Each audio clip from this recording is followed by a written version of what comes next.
Let me now welcome Giorgio Grata, Chair of the Physics Department, to say a few words too. Okay, so I cannot say, I cannot match Ian's eloquence, so I'll keep it really short. But in physics we have progressive lenses. I also have problems with this. I can actually focus on both sides, on both ends of it. So I think Ian explained not only the general difficulties and challenges to actually proceed with your program, but also the fact that one way or the other, this is the class that actually had real challenges having to do with COVID-19. And so we're really so glad to see you all, that you all made it, whether it was trying to take data without being able to go to the lab, or only going to the lab once every 3 days for graduate students, or taking lectures, taking classes remotely via Zoom. We all learned Zoom really well in the last few years. And of course we're all grateful to the families that supported you and many of whom are here to actually see this, see you getting your degree.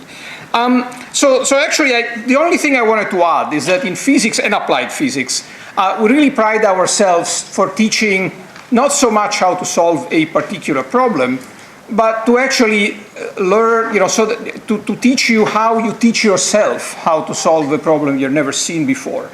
And so in that sense, if you were at the stadium this morning and you actually listened to Melinda French Gates, she was talking about the the unexpected directions that come up in your life and your career.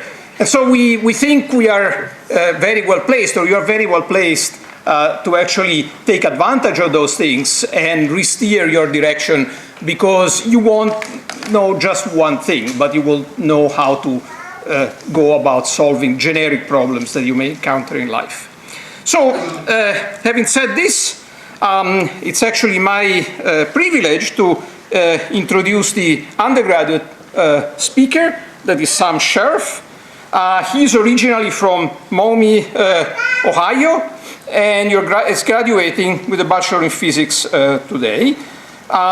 In his time as an undergraduate, Sam worked on the LIGO isolation system with Dr. Lantz in the Ginston lab, that is essentially an independent lab related to physics and applied physics. And after graduation, he will be working as a software engineer at Palantir. I cannot sort of, this is actually, I want to mention the fact that he's worked on LIGO, that is a gravitational wave observatory, and that is because many of our undergraduates actually do research sometimes, oftentimes in the summer, but sometimes also between summers. So this is a particular feature of actually being in physics and applied physics here at Stanford. Okay, so please join me to welcome Sam.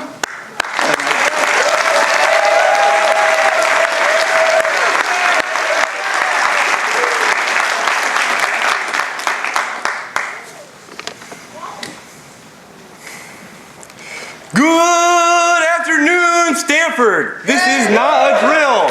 We are graduating. And I want to start by thanking each and every one of you for being here today.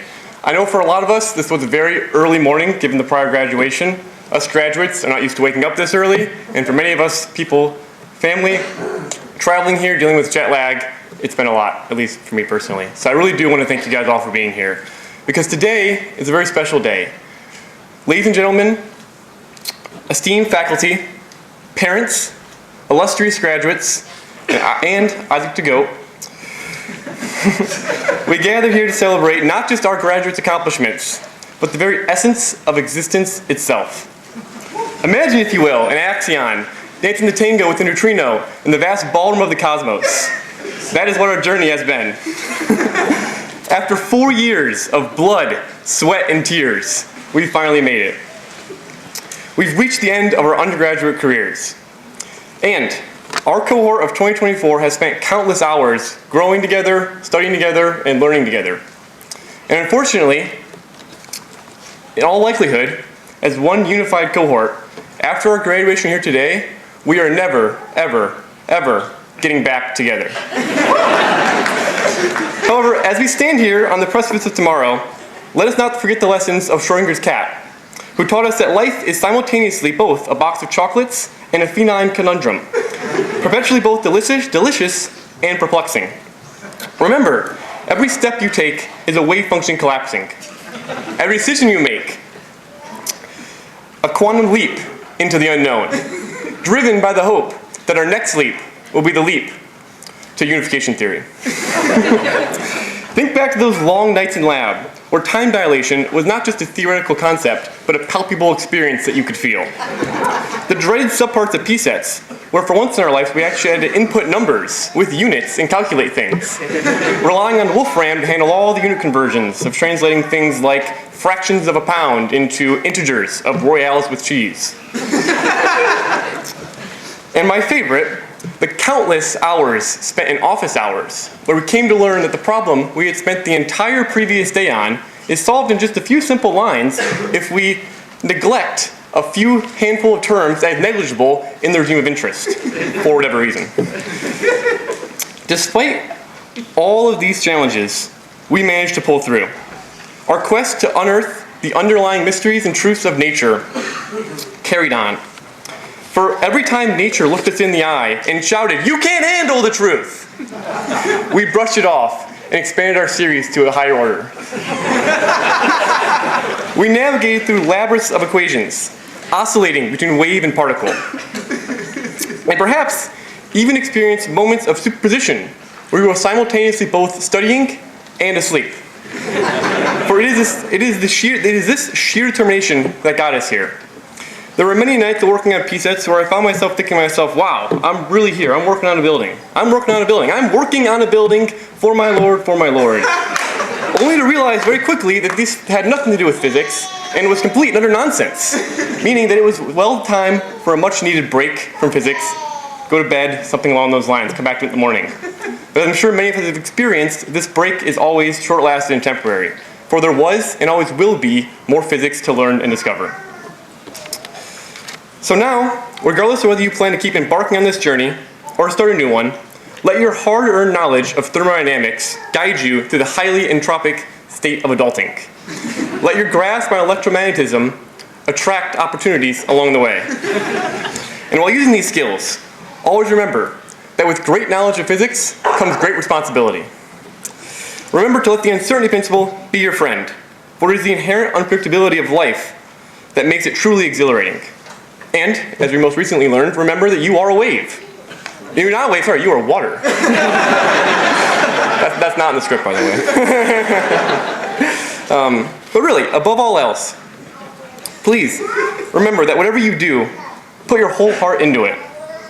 To borrow the words of a wise, small, green philosopher, do or do not, there is no try. For it's not about how hard you can hit, it's about how hard you can get hit and keep moving forward.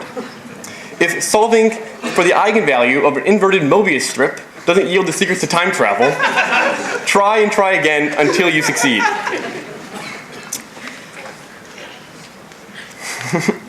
If you're ever feeling discouraged, just remember that some multiversal theories suggest that in an alternate parallel universe, you have already solved world hunger, won a Nobel Prize, and finally learned how to fold a fitted sheet.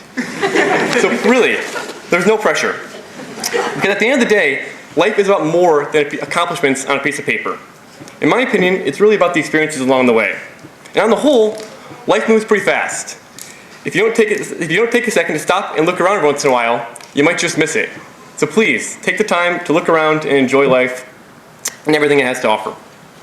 So, in conclusion, my dear graduates, I want to reiterate that I cannot begin to imagine all of the wonderful things you will go on to accomplish. I hope that your futures will be as bright as a supernova, your paths as curved as space-time near a black hole, and your journey as boundless as the universe itself. Let us all collectively strive to reach to infinity and beyond. And over the last 4 years, I hope that you come to learn that if for no other reasons than the postulates of quantum mechanics themselves, your future hasn't been written yet. No one's has. Your future is what you make of it. So make it a good one. Thank you.